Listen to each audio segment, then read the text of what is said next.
ಯಾಕೋಬನು ಬರೆದ ಪತ್ರದಿಂದ ವಾಚನ. ಅಧ್ಯಾಯ 4 ವಚನಗಳು 13-17. ಸಹೋದರರೇ, ಇಂತಿಂಥ ದಿನ ಇಂತಿಂಥ ಪಟ್ಟಣಕ್ಕೆ ಹೋಗೋಣ, ಅಲ್ಲಿ 1 ವರ್ಷ ಇದ್ದು ವ್ಯಾಪಾರ ಮಾಡೋಣ, ಅತಿಯಾಗಿ ಲಾಭ ಸಂಪಾದಿಸೋಣ ಎಂತೆಲ್ಲ ಆಲೋಚಿಸುವವರೇ, ಈಗ ಕೇಳಿ. ನೀವು ಇಷ್ಟೆಲ್ಲ ಆಲೋಚಿಸಿದರೂ ನಾಳೆ ಏನಾಗುವುದೋ ನಿಮಗೆ ತಿಳಿಯದು. ನಿಮ್ಮ ಜೀವಮಾನ ಎಷ್ಟು ಮಾತ್ರದ್ದು, ಈಗ ಕಾಣಿಸಿಕೊಂಡು ಆಮೇಲೆ ಕಾಣದೆ ಹೋಗುವ ಹೊಗೆಯಂತೆ ಅದು. ಆದುದರಿಂದ ನೀವು ಅಂಥ ಮಾತನ್ನು ಬಿಟ್ಟು, ಪ್ರಭುವಿನ ಚಿತ್ತವಿದ್ದರೆ ನಾವು ಬದುಕಿರುತ್ತೇವೆ, ಇಂತಿದ್ದನ್ನು ಮಾಡುತ್ತೇವೆ ಎಂದು ನೀವು ಹೇಳುವುದೇ ಸರಿ. ಆದರೆ ನೀವು ಅಹಂಭಾವದಿಂದ ಕೊಚ್ಚಿಕೊಳ್ಳುತ್ತೀರಿ. ಹಾಗೆ ಕೊಚ್ಚಿಕೊಳ್ಳುವುದು ಸರಿಯಲ್ಲ.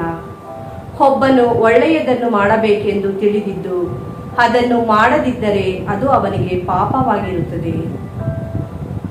ಪ್ರಭುವಿನ ವಾಕ್ಯ. ದೇವರಿಗೆ ಕೃತಜ್ಞತೆ ಸಲ್ಲಲಿ. ಕೀರ್ತನೆ ಶ್ಲೋಕ. ಪಾರಮಾರ್ಥಿಕವಾಗಿ ಬಡವರು ಭಾಗ್ಯವಂತರು.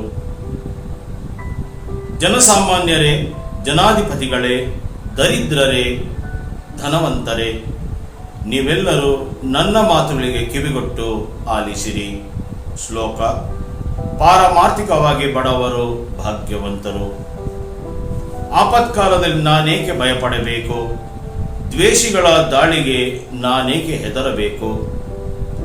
ಅವರ ಭರವಸೆ ಸಿರಿ ಸಂಪತ್ತಿನಲ್ಲಿ, ಅವರ ಹಿರಿಮೆ ಅಧಿಕಾಸ್ತಿ ಪಾಸ್ತಿಯಲ್ಲಿ. ಶ್ಲೋಕ. ಪಾರಮಾರ್ಥಿಕವಾಗಿ ಬಡವರು ಭಾಗ್ಯವಂತರು. ತನ್ನ ತಾನೇ ಮುಕ್ತಗೊಳಿಸಿಕೊಳ್ಳುವ ಜೀವಾತ್ಮನಿಲ್ಲ. ದೇವರಿಗೆ ಈಡುಕೊಟ್ಟ ಪ್ರಾಣ ಉಳಿಸಿಕೊಳ್ಳಬಲ್ಲ ನರನಿಲ್ಲ. ಪ್ರಾಣಕ್ಕೆ ಸಾಕಷ್ಟು ತೆರಳು ಯಾರಿಗೂ ಅಸಾಧ್ಯ. ಸಮಾಧಿಗೆಳೆಯದೆ ಸದಾ ಬಾಳುವ ಬಯಕೆ. ಶ್ಲೋಕ. ಪಾರಮಾರ್ಥಿಕವಾಗಿ ಬಡವರು ಭಾಗ್ಯವಂತರು. ಬುದ್ಧಿಜೀವಿಗಳು ಸಾಯುವುದು ಖಚಿತ. ಮೂರ್ಖ ಮಂದಗತಿಗಳ ಅಳಿವು ನಿಶ್ಚಿತ. ಅವರ ಸೊತ್ತು ಪರರ ಪಾಲು, ಇದು ಖಚಿತ. ಶ್ಲೋಕ. ಪಾರಮಾರ್ಥಿಕವಾಗಿ ಬಡವರು ಭಾಗ್ಯವಂತರು. ಘೋಷಣೆ. ಕ್ರಿಸ್ತ ಜೈ ಜೈ ಅಲೆಲೂಯ, ಕ್ರಿಸ್ತ ಜೈ ಜೈ ಅಲೆಲೂಯ, ಕ್ರಿಸ್ತ ಜೈ ಜೈ ಅಲೆಲೂಯ, ಕ್ರಿಸ್ತ ಜೈ ಜೈ.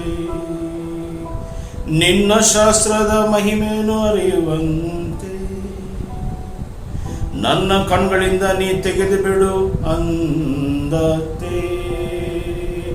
ಕ್ರಿಸ್ತ ಜೈ ಜೈ ಅಲೆಲೂಯ, ಕ್ರಿಸ್ತ ಜೈ ಜೈ ಅಲೆಲೂಯ, ಕ್ರಿಸ್ತ ಜೈ ಜೈ ಅಲೆಲೂಯ, ಕ್ರಿಸ್ತ ಜೈ ಜೈ.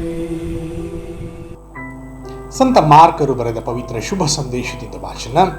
ಅಧ್ಯಾಯ 9 ವಚನಗಳು 38-40.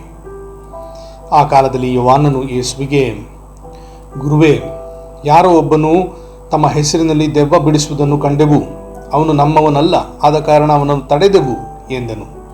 ಅದಕ್ಕೆ ಯೇಸು, ಅವನನ್ನು ತಡೆಯಬೇಡಿ, ನನ್ನ ಹೆಸರಿನಲ್ಲಿ ಅದ್ಭುತ ಮಾಡುವವನು ಮರುಕ್ಷಣವೇ ನನ್ನ ವಿಷಯವಾಗಿ ಅಪಪ್ರಚಾರ ಮಾಡನು.